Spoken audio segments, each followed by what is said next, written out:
In this video, Bitcoin has confirmed a dead cat bounce, confirming a mid-term bear market in the whole crypto market.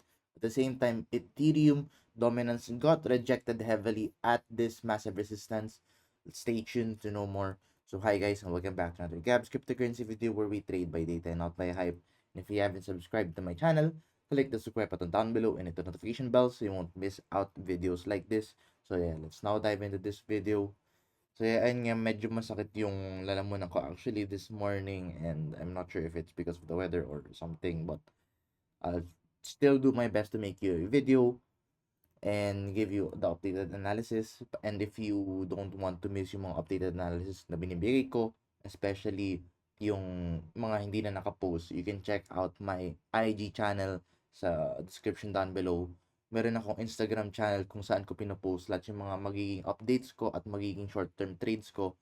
And if you don't want to miss those after yung mga daily analysis natin, check out my Instagram channel. You can find it in the description down below, guys. But yeah, let's now dive in dito kay Bitcoin and let's see kung ano na nangyari kay Bitcoin, and let's give you the previous analysis. So, 'di ba? Sa previous analysis, we saw Bitcoin hit our first target around the 112,000 US dollars, and then we saw Bitcoin continue to the upside.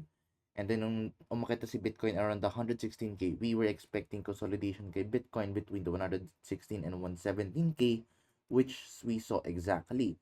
However, after that, we saw a rejection na nga dito sa 200 moving average in the 4-hour time frame. So in that case, we saw Bitcoin going down dito. And then we saw Bitcoin went down and then ibinalik niya yung 112,000 barrier, and we went straight to the 109,000 US dollars, which is actually the second target of this daily time frame na daily time frame na rising wedge. And usually, ang target itong rising wedge is the bottom of the wedge, which is around the 103,000 US dollars. So in this case, we might see Bitcoin go down to the 103,000 US dollars within the next few days.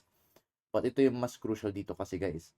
If you're going to look at this chart, especially in the 4-hour time frame, you can see na we have started forming a lower low, lower high, then another lower low. So in this case, this is going to be a continuation of a downtrend nga kay Bitcoin. So we might see Bitcoin hit the 109 and then magba-bounce back yan pabalik na 112. So hopefully we're going to expect Bitcoin to bounce back from the 109,000 US dollars, go back to the 112,500. Then saka tayo bababa kay Bitcoin, patuloy-tuloy, maybe around the 104,000 US dollars. So right now, midterm Bitcoin is showing some weaker signs na we are going to a midterm bear market, and especially napapasok na tayo ng September ghost month, which is traditionally and historically September is a bad month nga for the crypto market, and I'm going to explain that in the next video kung bakit. But yeah, right now we have actually entered into a confirmation of a midterm bear market nga kay Bitcoin. And then with that being said, ano na ba mangyari kay Ethereum? So let's now dive in kay Ethereum. So kay Ethereum, we saw Ethereum consolidated around the 4,700 to the 4,900 US dollars. However, after that, we didn't saw any breakout kay Bitcoin, kay Ethereum to 5,200 US dollars. Instead, we saw a rejection.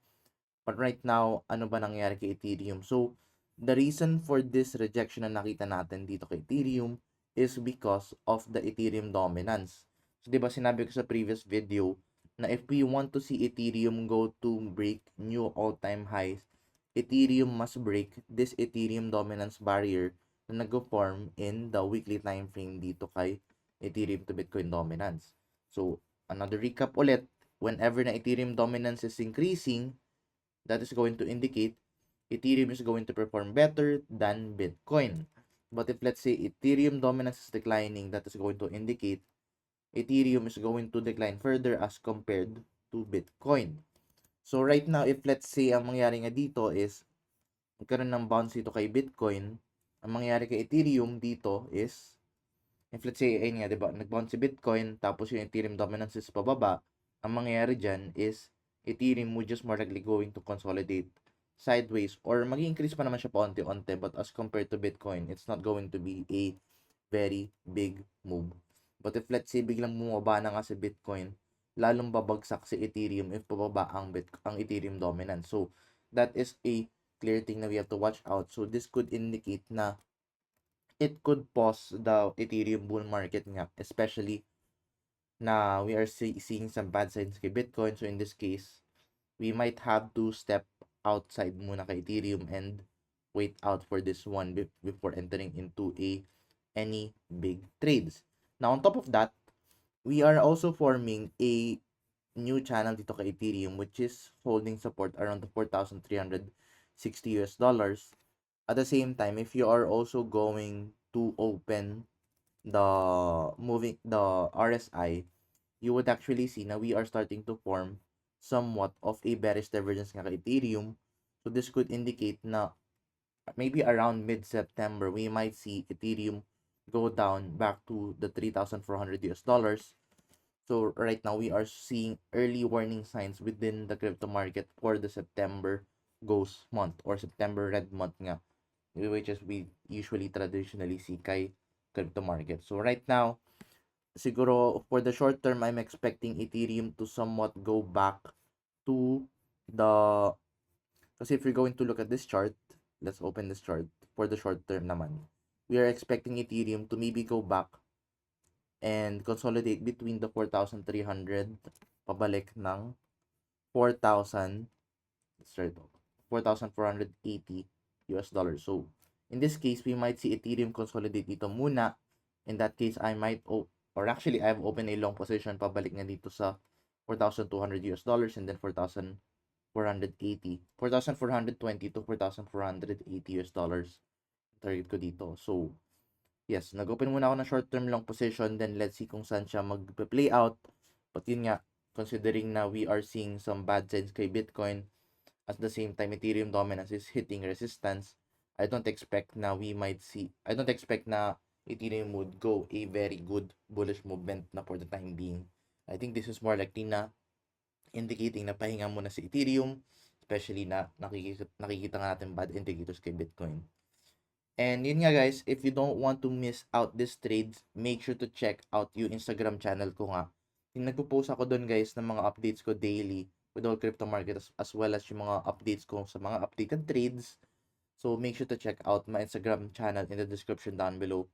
And if you want to trade Bitcoin with the lowest fees possible, make sure to trade this guys kay Bybit. Kasi kay Bybit mas mura ang Bitcoin trading fees as compared to other trading platforms. And if wala pa account, you can find my account. You can find my affiliate link in the description down below. And ayun guys, if you don't, siguro yung muna update natin for the time being. If you find this video useful and informative, please give this video a like and see you guys in the next video. Bye-bye for now.